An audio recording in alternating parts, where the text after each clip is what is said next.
மன்னிச்சிடுங்களேடி. அது இவங்க எல்லாம் ராணியோட விருந்தாளிங்க. அதுக்கேத்த மாதிரி அவங்க கிட்ட நடந்துக்கங்க. எப்ப கூட்டமா இருக்கிறீங்க வழி விடுங்க. நகருங்க, ஓரமா போங்க. ரிட்டன். வேண்டாம், இல்ல. நீ என்ன சொல்லுது? ஆமா, இங்க முடியல.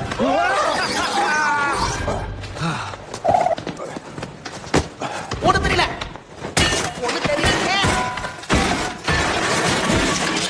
கிழிஞ்சது.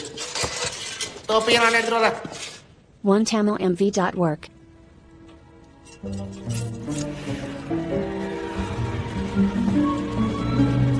டாக்டர் மூட்ஃப்ளை. Lord Badgley, my lord. நான் ஹவுஸ் ஆஃப் லார்ட்ஸ்ல இருந்து வரேன். மகாராணியோட ஆரோக்கியத்தை நினைச்சு அங்க எல்லாரும் ரொம்ப கவலையா இருக்காங்க. நான் அவங்க ரத்த ஓட்டத்தை சரி பண்றதுக்காக இந்த அட்டைப்பூச்சியை பயன்படுத்த போறேன். அது சரியா வேலை